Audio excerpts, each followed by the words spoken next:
Hey everybody, it's Jason Blaha here, and I had a subscriber ask a question, which I feel I've covered this quite a bit in the past, but I still have people asking detailed questions like that. And this guy was not the only one asking a question like that this week.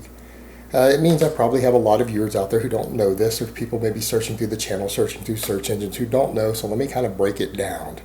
All right, this person basically asked, if you're saying that natural lifters, drug-free lifters generally benefit more from any given amount of volume if they have it in a higher frequency, meaning if you're going to do 12 sets for a body part, they tend to do much better if they spread those 12 sets out over, say, 3 workouts.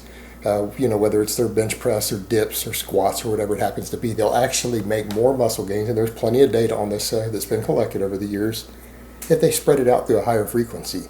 In fact, sometimes even the higher frequency, even with less total weekly volume, will sometimes even produce more muscle gains. So sometimes they can actually cut their volume in half, but the higher frequency alone will give them better overall results, just a little more. So why don't enhanced lifters take advantage of this? Why don't they just increase the frequency and volume together and get the best of both worlds? All right. I'm going to give you guys a cliff notes. I'm going to continue to do these long videos. They're not going away probably anytime soon, maybe not forever. It's the format I'm enjoying the most. It seems to be producing the most minutes watched per month by the biggest I've ever seen. So it's working, and I enjoy doing it. But I'm going to give you guys a cliff so you don't want to watch the whole video.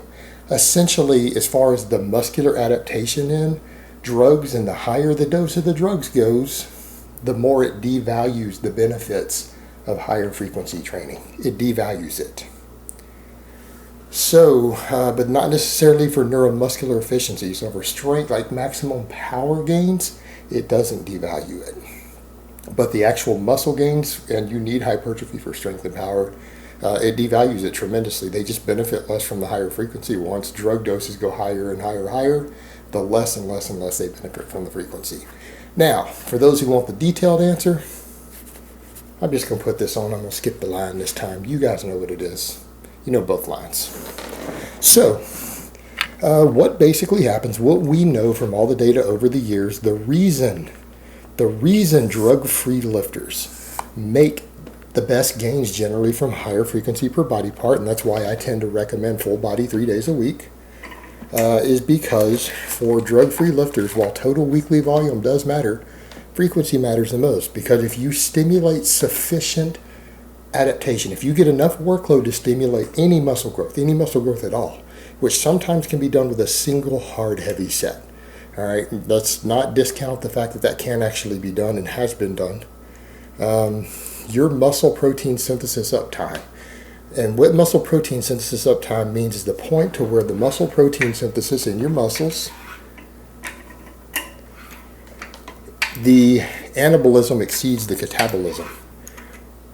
And what do I mean by exceeds? Well, because you're always growing and shrinking. People need to understand that. You have anabolism, muscle growth, and catabolism, muscle breakdown. Both happen every second of every day from the time you're born to the time you die. All right, you're going to have both continually. It's a process that's working full time around the clock. And it's because we have a metabolism. We're metabolically dynamic beings. So what does that mean? Well, that means throughout the day you have spikes and valleys where the anabolism exceeds the catabolism and the catabolism exceeds the anabolism. In other words, you might lose muscle 1 hour and gain muscle another hour in the same day and end up with the same amount at the end of the day. And in fact, you're gaining and losing both every second. It's just about overriding them. Well, the muscle protein synthesis, after you train, there's a window to where it ensures that the anabolism exceeds the catabolism. The growth is going higher than the breakdown, which means you grow. Well, that window is 28 to 48 hours after you train. And after that window expires, particularly that 48-hour window, you stop growing.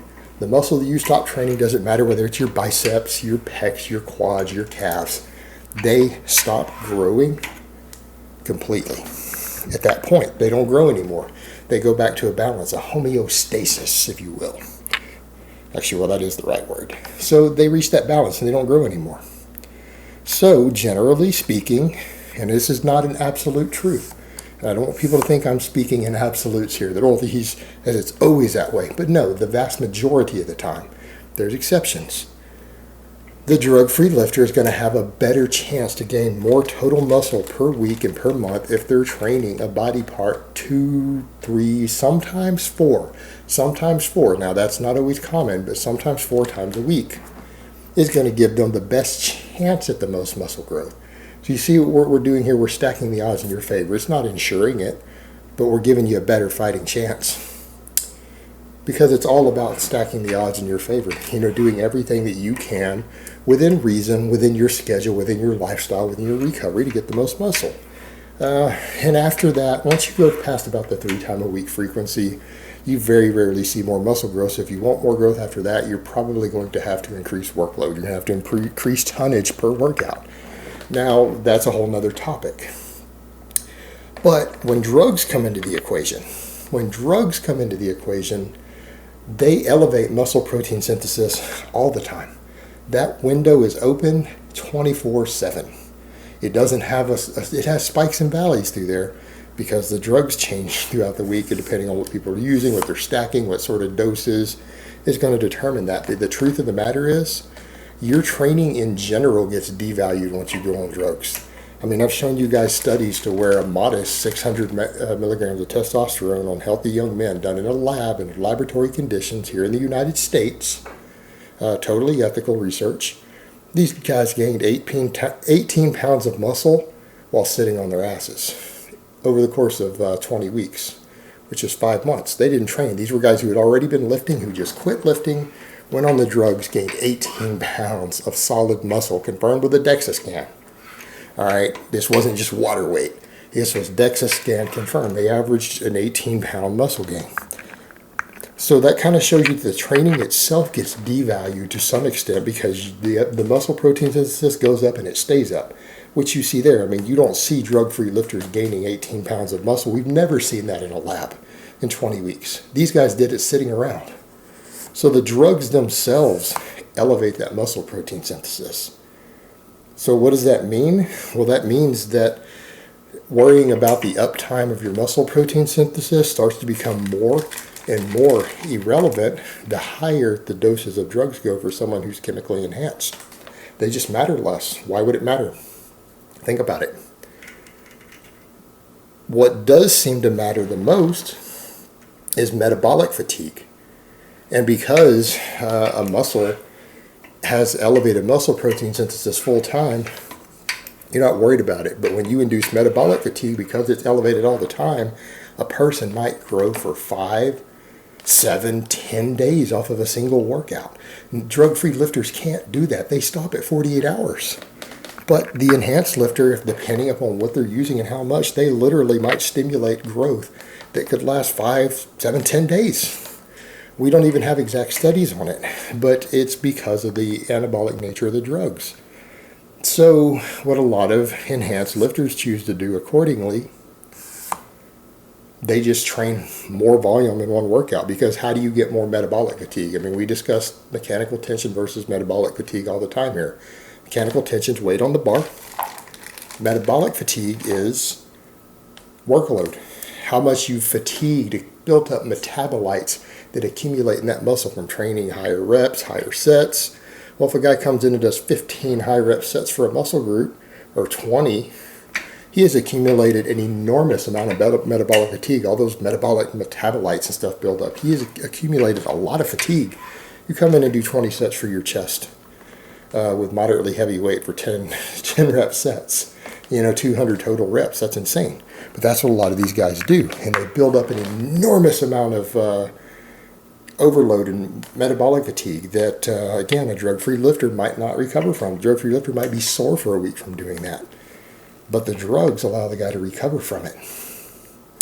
Well, if he can accumulate that much fatigue in one workout, he's going to grow enormously. And it's going to be dose dependent upon the guy's drug stack. Whatever he happens to be using is going to determine how much he grows from that. Because he's pretty much stimulated as much as you possibly could. And if he's going to grow for up to 10 days off that workout, he probably isn't going to see much increase, if any, from going and training those muscles again in 2 days, 3 days again, like a drug-free lifter would, because his muscle protein synthesis is up there already. all he has to do is basically, as long as his body knows it needs to be growing, because he's every now and then coming in and just decimating a muscle, the guy's going to continue to grow. It's just unavoidable on all those drugs. So the thing that you get to is that, number one, you need to remember, once guys go on drugs, the actual type of training and amount of training they do actually gets devalued in comparison to the drug doses they're on. That's the biggest determining factor on how much muscle mass they're going to gain. It's going to be the drugs themselves and then the food, the caloric intake. The training becomes secondary. And because their muscle protein synthesis is elevated all the time, again, dose-dependent response. Frequency of training just doesn't really matter. Because again, normally the high frequency training is there to re-stimulate muscle protein synthesis, which they don't need. They're there. They're already there. They stay there. Drug-free lifter doesn't have that advantage. He has to work around it. He's got to make his training make up for the difference. So they just don't have to train the same way. So again, that's why a lot of guys don't do it. I'm not saying some don't. Arnold Schwarzenegger did that. But he ended up training like 20 hours a week, lifting 20 hours a week to do it. Is that why he was a champion? Maybe. He even said in later days he felt he was training too much. He could have trained less and been just as good. So who knows? We'll never know, because there's never going to be a human study done because of ethical reasons that will let us really study this in detail.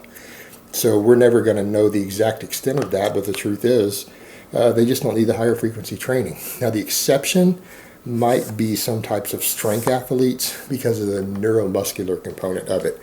The more often you practice a motor pattern or a skill, the better you get at it, right? If you want to kick a ball really, really well or throw a ball really, really well for a sport, do you do it every day or do you do it once a week? No, you do it every day. It's not about muscle growth. It's about training the motor pattern. If you want to get explosive on a squat and powerful on a squat, do you do it once a week or do you do it every day? That's the difference there. But you know what? At the end of the day, we're finding some of the world record holders on things like the squat and the deadlift these days, because of all the drugs that are on, the enormous amounts. Sometimes they only do them once a week now too. So maybe even at a certain point, it might not even matter once the drug doses go high enough for max power either. And that's just a simple reality of it. Drugs give an enormous advantage that the drug-free guy can't take advantage of. But the upside, at least the drug-free guy, isn't going to die of a heart attack or have liver damage or elevated cholesterol or, his testicles shut down or lose his hair or get serious acne or mood swings or any of that other stuff. Well, he might get some of those things, but it won't be from the drugs. It won't be from his training. So it is what it is. So hopefully I answered that question. Hopefully that really made sense and you guys understood what I mean by the training frequency being so beneficial to the drug-free lifter. It really gets devalued in the chemically enhanced lifter. Depending, it gets more and more devalued the higher his doses go. All right, guys, but that's really all I have to say on that today. I hope it's been informative, and I will talk to you guys next time.